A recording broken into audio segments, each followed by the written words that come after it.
ही गोष्ट हरदास गावातली आहे. इथे राहणारी लोक शेती करून आपलं पोट भरतात. आपापसात मिळून मिसळून प्रेमाने एकत्र राहत असतात. एक दिवस अचानक दवंडीवाला येऊन दवंडी देतो आणि सगळ्यांना धक्का बसतो. यावेळी दवंडी देणारा बैलगाडीतून नाही तर नवीन कार मधून आलेला असतो. त्याच्या बरोबर 3 जण असतात. ऐका ऐका ऐका, हरदास गावकऱ्यांनो, एक योजना सरकारची, आज्ञा ठेकेदाराची. हरदास गावाचा कायापालट होणार आहे. इथे विकासाची गंगा वाहणार आहे. या गावाला एक क्रीडा गाव बनवण्यासाठी योजना आहे. क्रीडा गाव बनवण्यासाठी काम ठेकेदाराला शंभूनाथाला मिळालेलं आहे आणि हे क्रीडा गाव भूतानचं क्रीडा गाव असेल. भूतानचं क्रीडा गाव? अरे दादा, तुम्ही ही अशी कशी दवंडी देताय? भूतानचं गाव हे कसं का होऊ शकतं? का नाही होऊ शकत? भूतानला खेळायचा अधिकार नाहीये का? भूत त्यांच्या भूत नगरामध्ये खेळतील, इथे त्यांचं काय काम? हे तर आमचं गाव आहे. कालपर्यंत तुमचं गाव होतं, आजपासून हे भूतानचं गाव झालं आहे आणि आता ते इथे त्यांचं क्रीडा गाव बनवणार आहेत. देश विदेशातील भूत या गावात खेळायला येतील. या गावाचा विकास होईल. तुला वेळ लागले का? इथे भूतानचं क्रीडा गाव कसं का बनवू शकतील? आणि तू आहेस कोण, जी दवंडी अशी देतोयस? मी भूत आहे आणि माझे सहकारी भूत आहेत. तू भूत आहेस हे कसं शक्य आहे? नीट बघा आमच्याकडे. दवंडीवाला आणि त्याचे 3 सहकारी आपल्या खऱ्या भूताच्या रूपात येतात. गावकरी त्यांचा जीव वाचवायला पळत सुटतात. भूतांची दवंडी ऐकून सगळे आपापल्या घरात लपून बसतात आणि आपापसात याच भूतांची चर्चा करतात. आपल्या गावामध्ये भूतांचं राज्य येणार आहे. ते त्यांचं क्रीडा गाव आपल्या शेतावरच बनवणार आहेत का? नाही, आपण आपलं शेत त्यांना कसं का देऊ शकतो? तुम्ही विरोध कुणाला करणार? भूतांना? ते कुठे तुमचं ऐकणार आहेत? ते नाही ऐकणार, पण पोलीस तर ऐकतील आपलं म्हणणं. तसंही ही समस्या आपल्या एकट्यांची नाहीये. भूत तर गावातल्या सगळ्या शेतांचा ताबा घेऊ इच्छितात. आपल्या गावाला कुणाची तरी नजर लागली वाटतं. इतर कोणाची नाही, भूतांचीच नजर लागलीये. भूतांशी वैर महागात पडायला नको. भूतांच्या वैराचा विचार केला तर आपलं शेत स्वस्तात विकावं लागेल. त्यामुळे आपल्याला आपली शेती वाचवायलाच पाहिजे. आता या गावातल्या शेतीला कोणी वाचवू शकत नाही. हे गाव आता आपलं होईल. आपल्याला इथून लोकांना पळवायचं आहे. हे गाव रिकामं करायचं आहे. गावकरी त्यांचा शेत सहजपणे आपल्याला देणार नाही. जेव्हा सरळ बोटाने तूप निघत नसेल तर ते बोट वाकडं केलं पाहिजे. हडळ आणि भूत त्यांच्या भीतीदायक आवाजात घाबरतात आणि गावातले रस्त्यांचे दिवे बंद करतात. पूर्ण गावात अंधार पसरतो. अंधारात भूत आणि हडळीचे चमकदार डोळे दिसून येतात. सगळे आपापसात बोलत जात आहेत. आता या गावात नेहमी अंधार राहील. तू विजेची तार कापली आहेस आणि मी मोबाईलचं नेटवर्क बंद केलं आहे. गावकऱ्यांना कळायला हवं की आपण किती ताकदवान आहोत. आपण काहीही करू शकतो. आपल्या गावातल्या जुन्या स्मशानात जायचं आहे. तिथे आपले सहकारी भूतांच्या क्रीडा गावाची योजना बनवत आहेत. हो, चला. गावातल्या जुन्या स्मशानामध्ये भूत आणि हडळींची सभा असते, ज्यामध्ये योजना बनवली जात आहे आणि शेतावर आखणी केली जात आहे की कोणाच्या शेतावर स्विमिंग पूल बनवता येईल आणि कोणाच्या शेतावर टेनिस क्लब बनवता येईल. हॉकी आणि क्रिकेटसाठी सुद्धा स्टेडियम बनवण्याची योजना तयार होते. याच योजनेसाठी भूत आणि हडळ एकमेकात चर्चा करत आहेत. मी अजयच्या शेतीवर आखणी केली आहे. ती जागा स्विमिंग पूल साठी चांगली आहे.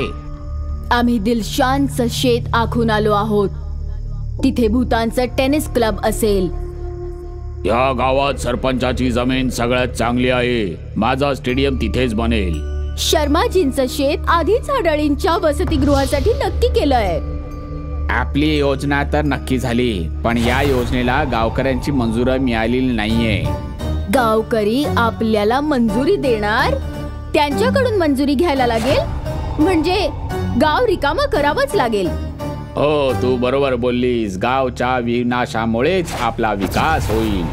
उद्या सकाळी बघ, गावकरी आपल्या शेतावर आपली केलेली आखणी पाहून काय करतील ते. काय करणार? छाती आपटून खूप रडतील आणि काय.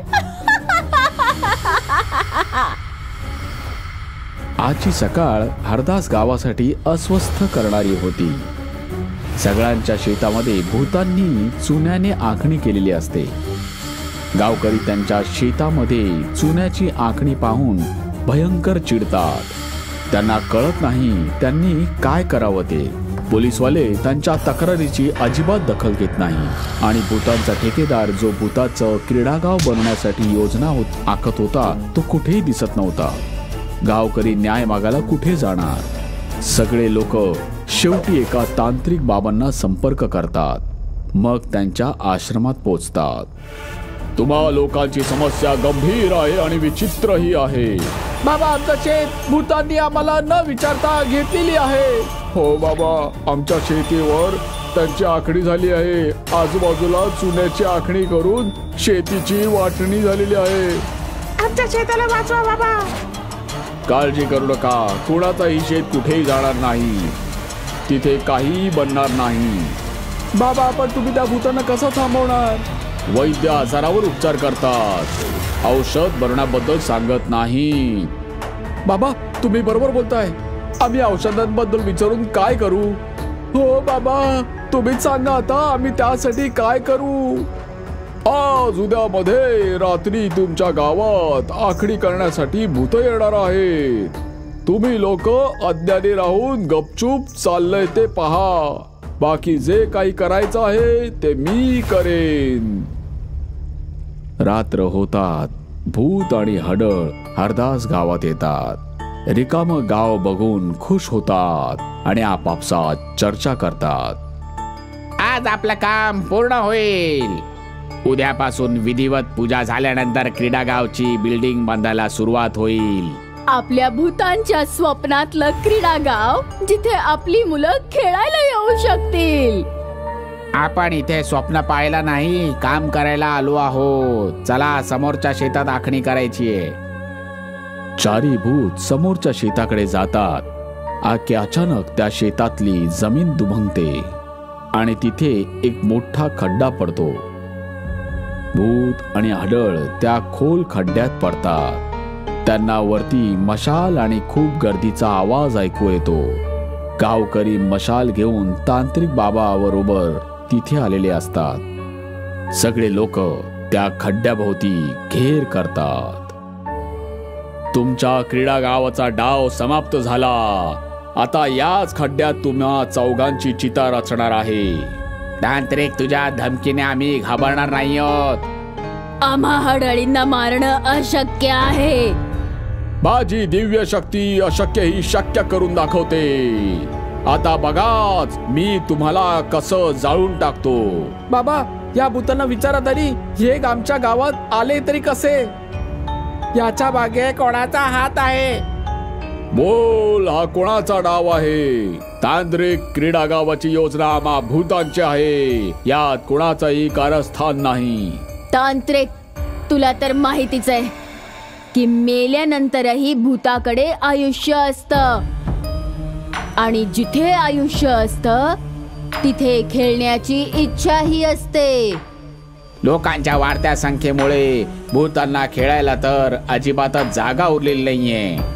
जेव्हा माणसांनी भूतांची जागा घेतली आहे, तेव्हा भूतही माणसांची जागा घेत आहेत. हाच भूतांचा नियम आहे. मी तुमचा हा नियम बदलतो आहे. आजपासून तुम्ही घर, दुकान आणि शेत ताब्यात घ्यायची नाहीयेत. तांत्रिक, लक्षात ठेव, आम्हाला जर त्रास झाला तर पूर्ण गावचं आम्ही नुकसान करू. ओम हम ह्रीम क्लीम चामुंडाय विजय. ओम हम ह्रीम क्लीम चामुंडाय विजय. तांत्रिक बाबा काळी मंत्राचा जाप करून खड्ड्याला चक्कर मारतो. त्यामुळे खंद्याला चारी बाजूनी आग लागते. आग खड्ड्याच्या आतपर्यंत पोहोचते. भूतांची किंचडी ऐकू येते. तांत्रिक बाबा माती उचलून खड्ड्यात फेकतात. एक जोरात धमाका होतो आणि चारी भूतांचा सर्वनाश होतो. गावकरी तांत्रिक बाबांचा जय जयकार करत त्यांच्या जवळ जातात.